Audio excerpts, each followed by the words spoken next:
My friends, it's the holiday season, and the Ukrainian General Staff said they needed 20,000 conscripts to maintain the combat ability of existing brigades, which are getting eroded by battle attrition. Fancy words to say they're replacing casualties and they need 20,000 replacements a month.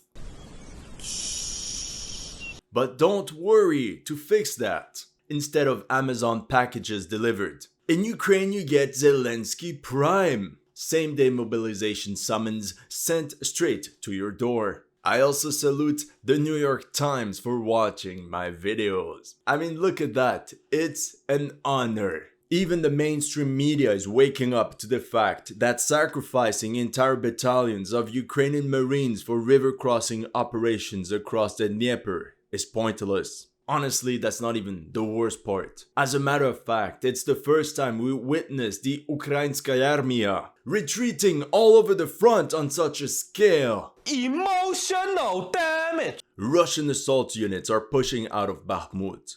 They're in the process of encircling 20,000 Ukrainians in and around Avdiivka. They're slowly rolling back the Ukrainian gains in the Robotyne salient. They're storming the stronghold of Novomykhailivka, which could open a wide flanking maneuver east of Vuhledar. And they're also increasing the pressure all along the Kupiansk front line. It's a disaster. Even King Arthur himself will not be able to pull Ukraine out of this mess. And just like Ukrainian retired Colonel Kevliuk told The Economist, tough decisions lie ahead for Ukraine. Number one could be the mobilization of 500,000 Ukrainians. Or it could be as painful as withdrawing from the Avdiivka cauldron, retreating from the Robotyne salient, thus throwing away all these sacrifices to even get there. But it will also certainly mean abandoning the bridgehead in Krynky. Welcome to History Legends, and here are the latest news of the Russia-Ukraine war. If you're new to this channel, make sure to like and subscribe. As you know, some of my Ukraine videos have been targeted with limited or no ads. So make sure to check out my Patreon or PayPal to keep the show running. Thank you to everyone that has already helped. And welcome to the headquarters. Reality is that in the Khersonskom направление, or the Kherson direction like the Russians call it, the situation is just untenable for Ukraine. Russian artillery keeps bombarding the settlement of Krynky, and then is Russian aviation that joins the Bang Gang.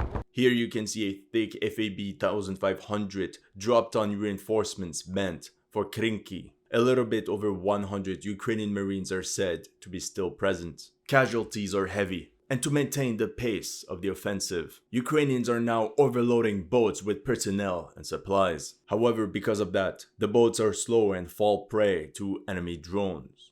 As you can see on these pictures from December 15th, it seems Ukraine is currently accelerating the training of its Marine conscripts at the 241st Training Center, most likely as replacements for Krynky, or perhaps for the folly of another amphibious operation. Due to logistical problems, a lot of the supplies are transported by foot across these muddy islands on the way towards Krynky. Despite Ukraine's Herculean efforts, according to the latest news, the Russian armed forces encircling Krynky have doubled down their armored attacks. Despite significant losses, the Russians have reduced the Ukrainian bridgehead in Krynky by another 300 meters on both flanks, and recaptured half of the forested areas. This is an older video, but a number of Ukrainian POWs can also be recorded. But if we take a look at the map, this means the Russians are very close to the last Ukrainian disembarkation sectors. After that mighty article from the New York Times, 2 days later the Kyiv Independent reported, Ukrainian soldiers storming eastern bank of Dnipro fear their mission is hopeless. And let's say some people got triggered. Why do you keep posting demoralization articles? So we have 4 battles to analyze: Novomykhailivka, Bakhmut, Avdiivka, and the Kharkiv front. Let's start with Novomykhailivka. From an operational perspective, the Russian command tried to break the deadlock with a push along the Pobieda-Novomykhailivka sector. And that's how Russian assault units went on to attack that settlement at the end of September. After demining these fields for a week, armored units tried to dislodge the Ukrainians from these woods. Here is a sample of the battle. But this attack got bogged down. Or perhaps it was a diversion, because 1 week later, on the 11th of October, the Russians attacked from Salatke. As you can see on screen, the Russian force consisted of at least 3 armored columns, each composed of 1 tank and 4 BMPs. And let's say, essentially the Russians got stopped on this line. On top of that, for the north, the Russians could not dislodge the Ukrainians from a fortified farm nicknamed Zverinets, or the zoo. Now the Russian command only reopened this front in mid-December. The 20th Motorized Rifle Division was tasked to capture Novomykhailivka and Pobeda, while the 150th Motorized Rifle Division had to break through Marinka once and for all. On the 10th of December, Russian assault squads attacked through the fields east of Novomykhailivka and advanced 800 meters. During one such attack, this Russian squad captured 2 enemy soldiers left behind in a dugout. However, this push seems to have been a diversion. Man, the Russians are playing 4D chess, because then the Russians attacked from the south. And after 5 days of fighting, Russian units got a foothold on the southern outskirts of Novomykhailivka after rushing 1.6 kilometers in open ground. And we also know exactly how they achieved this thanks to this video. We see a column of 4 Russian armored vehicles pushing through this straight road, using the cover of a smoke screen. Also notice the 2 destroyed tanks, perhaps from a previous attack or even Ukrainian ones. Now, this axis of attack can be geolocated right here on the map. Then the video shows how Ukrainian drones are dropping grenades on a recently captured trench network occupied by a Russian squad, followed by the entire sector getting hammered by Ukrainian artillery. This event was geolocated right at this crossroad. Here are the 3 buildings we can see in the video, and the trench network would have been positioned right here. While all this was taking place, by the 13th of December, the Russians captured this stubborn forested position and pushed 2 kilometers like a wedge between Pobeda and Novomykhailivka. By the 19th of December, the Russians pushed some more troops right on the edge of the village. It's clear the Russians are about to launch the general assault on Novomykhailivka, especially after this Orthodox prayer, where they get a significant assault bonus.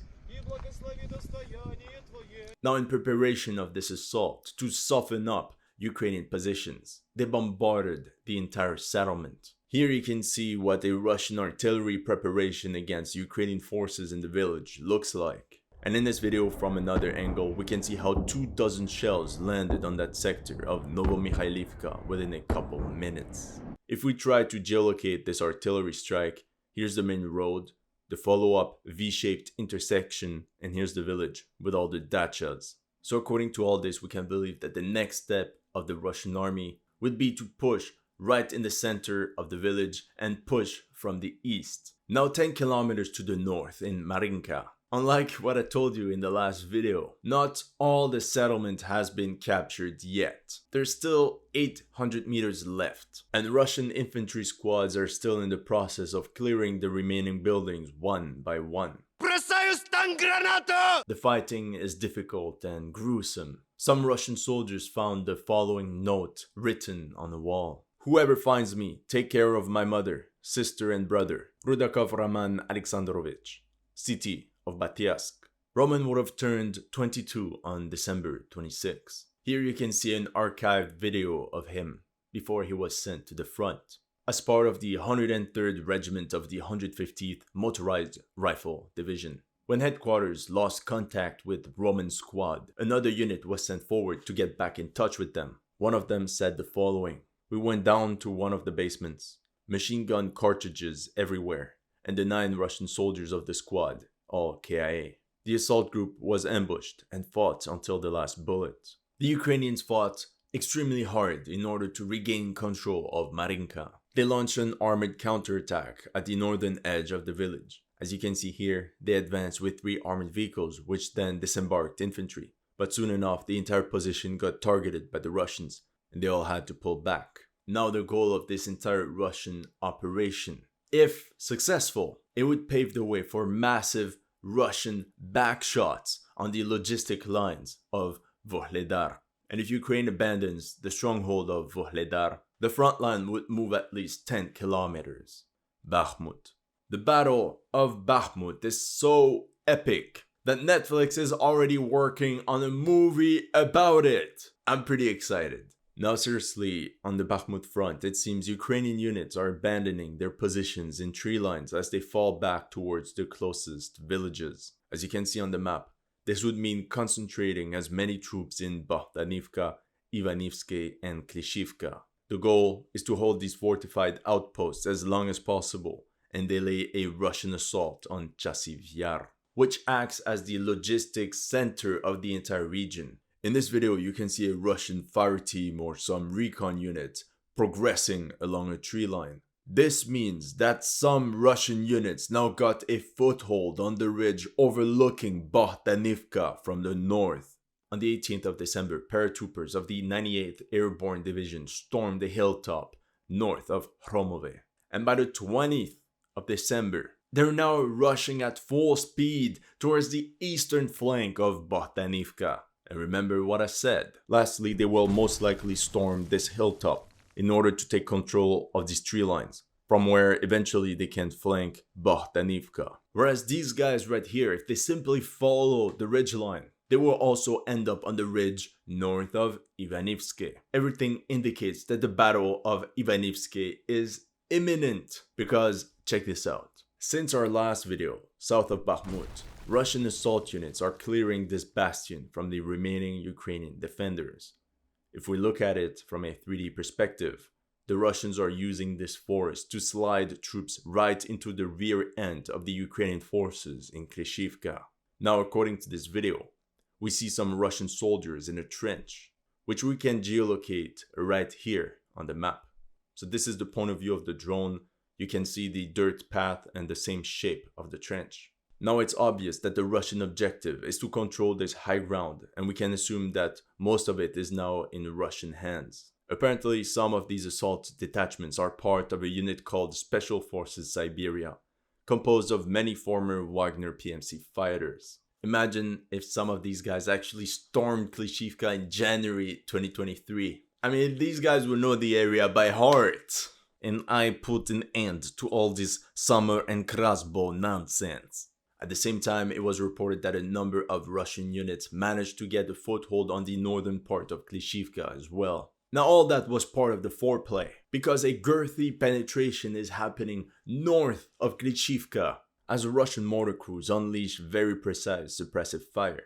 On the 18th of December, the 4th Separate Motorized Rifle Brigade knocked out the Ukrainians from the dachas. We can confirm this because of the following drone footage. Here you can see a Russian drone guiding an entire assault platoon of roughly 25 men pushing into this residential sector. Oh my god, you see? The Russians are using meat wave attacks! No. Whereas a Ukrainian drone probably filmed the aftermath, where they guide artillery fire on multiple Russian fire teams as they run around from house to house. So if we look at the map, the Russian assault platoon was geolocated here, and then them getting shelled took place in this sector, meaning they clearly took hold of it, and by the 20th of December, the Russians had fully captured the Dacha area, meaning they're now only 800 meters away from the first houses of Ivanivske.